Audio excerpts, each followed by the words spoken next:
So what we're looking at here are a bunch of drum tracks, everything from the snare track to the toms and the overheads, and just want to show you how these peaks vary.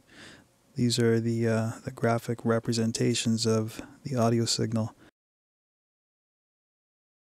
And you can see the output meters here on every channel. They're jumping around like crazy, and each track is jumping around at a different rate, which makes it pretty difficult to mix. Now the output meter on the far right, you can see the bottom here is the red for clipping. I'm going to show you how I control those peaks. Here is a comparison between a guitar track and drum. You can see the difference and how consistent the level is with the guitar. There's not much variance in the peaks here. You can pretty much set that fader and leave it and not worry about the output jumping, and clipping and distorting. Whereas the drum, just here in this window, you can see the difference.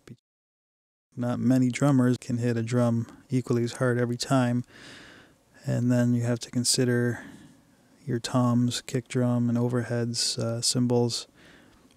All those instruments have different dynamics, so even if you hit them equally as hard, they're not going to produce the same output level. That makes it quite a challenge. So just describing the different parts of the signal here, you have the attack, the initial peak here of the drum. The duration of the signal is from the start of when you hit the drum till it stops sustaining. The decay is from the peak, the very highest peak, down to the end of the sustain. That determines the decay. The first part of that signal is mostly the stick connecting with the drum or the cymbal. You're not going to get much tone out of that. You're just going to hear a lot of high frequency click from the stick, and maybe the slap of the skin and that sort of thing. But the actual tone of the drum is when it's resonating in the section after the peak there, and that's the region we want to amplify to get the nice warm tone from the drum. And I'll show you, there's two ways that I know of how to do it effectively, by using equalizers and compressors.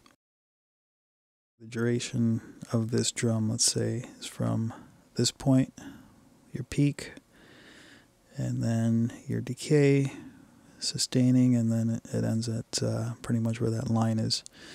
The guitar tone, you hit your guitar chord, it sustains very well, it pretty much keeps a consistent level. So that you don't really have to compress a guitar as much as you would a drum kit. In this region here is where the drum tone is. That's the sound we want to pull out. Now you can use equalizers to do that. An equalizer is essentially a volume control. It's a volume control for a specific frequency. So if you want to equalize that frequency with the high pitch strike of the stick, you're going to start turning up your 200 hertz, 250 hertz, 100 hertz up in that, or down in that area.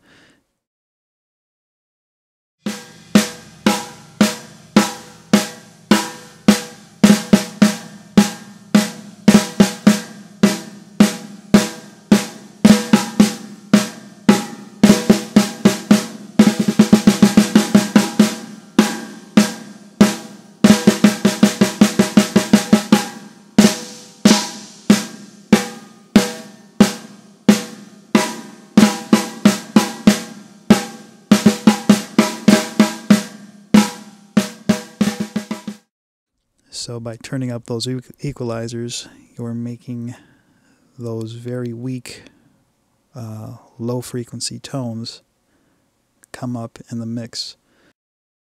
A compressor as well is essentially a very fast volume control. It's like someone's hand on the fader moving it up and down really quick. It's looking for peaks in the signal, and it's going to detect those peaks and turn the volume down quickly so that it doesn't distort at the output. So just think of the compressor and the equalizer as volume control, really.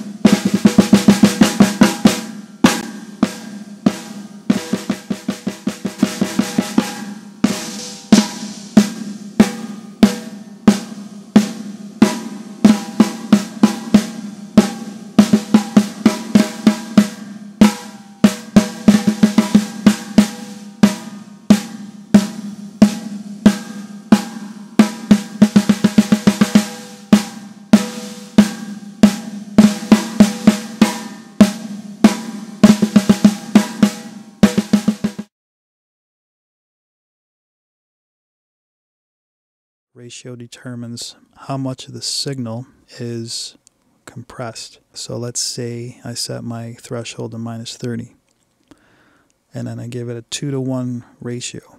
If the signal is crossing the threshold by 10 dB, so now I've gone from -30 where my threshold is set, and the signal has now moved to -20, which is closer to 0. I have crossed my threshold by 10 dB. So if the ratio is set to 2-to-1, it's going to cut that in half. So the compressor is going to turn down anything over -30 to half. So in this case, I'm going to end up with 5 dB over. So instead of peaking at -20 dB, the signal is only going to get to -25. Okay, I know that's kind of difficult to comprehend all these numbers, and not many people will use decibels.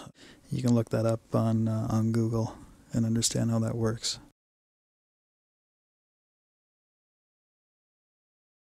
The release is how soon after the signal dips below the threshold that the compressor stops compressing.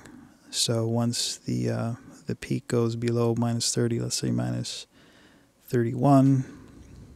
or 30.01 or whatever, then if you set the release to 50 milliseconds, then 50 milliseconds after the point the signal comes below the threshold, the compressor will stop compressing. And I like to keep a fairly short release. I don't like the sound of a long release. It just sounds really artificial to me. You can play around with that setting and tailor it to your taste. So the only dial we have to be concerned with now is makeup gain. And the makeup gain is exactly what it sounds like. It's going to make up the gain that you lost by compressing. So if we compressed our signal by 2-to-1, well, let's turn up our gain by 2, let's say, to replenish that volume. So now, even though the signal is compressed, the signal is more even. We can turn it up now by using the makeup gain so that the output is louder. The only difference is that the dynamics, they're not as wide in range, but now the level is more consistent, which makes mixing easier. The output is not going to be jumping into the distortion region. Now the only other effect or processor that I like to use on the output bus is a limiter, and this is more like a safeguard in case you have a really strong transient getting past the compressor. You put a limiter on the output bus to block any of the very hard transients from distorting in the mix. So the limiter is different from the compressor in the sense that it doesn't have a ratio. Anything that any signal that wants to get past your threshold is going to be cut off. It's like setting your ratio to 50-to-1. Anything that gets past that threshold is going to be reduced by 50 times. So a limiter, sometimes you hear as a brick wall. So that just hits that limit and it does not get past. It sounds very processed. If I turn up the volume here, I can show you an overcompressed signal. In my opinion, doesn't sound very good. So I don't know of any other reason to set this limiter any other value than 0. Once you start reducing that limiter to, let's say, -5, you're essentially cutting your overall mix volume by 5 dB, which is a lot. When you consider that every 3 decibels is half the power. So again, look that up on Google how that works. It's a ratio. Every 3 decibels is half your power. So I leave my limiter at 0. I want to get as much average volume at the output as possible. I can compress and turn my faders up, and I don't really have to worry much about any signal clipping because the limiter is there. And I'll set my release fairly quick. Let's say 50 milliseconds, which should catch most transients made by the drum. So we're mixing drums. We don't have to worry about anything else at this point. So let's say I get over anxious and I smack the snare drum. That limiter set to a 50 millisecond release or 45 millisecond release is going to catch that stick transient, and then it's going to let go of the limiter and stop compressing that sound. And that's pretty much all I do. So compress, limit on the output bus. For various channels, I will use EQ as little as possible, and sometimes I'll put a compressor on an individual channel if there's a lot of differences in the peaks and dynamics and that sort of thing.